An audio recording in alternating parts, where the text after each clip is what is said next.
Biz məcburiyyət qarşısında qalmışıq. Ona görə də bu zirzəmidə yaşayırıq. Həyat yoldaşım 2-ci dərəcəli xəstədir. Ağır dərəcəli xəstədir. Hər şey açıq demək istəmirəm. Amma məlumat verməkdə vacibdir. Yoldaşımın hissiyyatı zəif olduğuna görə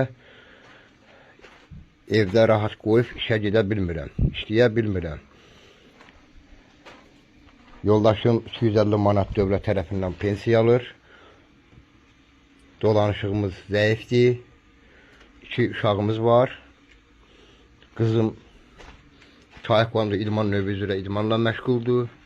Dərəcələri var, nailiyyətləri var. Dünən də, yəni fevral ayının 1-də Gəranboy rayonundan bir möhtəşəm birincilik gətiribdir. Bizim belə bir acınacaqlı vəziyyətimiz var. Xahiş edirəm, bizə yardım olun, dəstək olun. Bu zirzəmidə yaşamaq acınacaqlıdır. Artıq dərəcədə xahiş edirəm sizdən, bizim vəziyyətimizi nəzərə alın. Təkrar edirəm, yenə də deyirəm, həyat yoldaşım xəstə olduğuna görə evdə rahat qoyub işə gedə bilmirəm. Məcburiyyət qarşısında bu zirzəmidə yaşamaq məcburiyyətindəyik.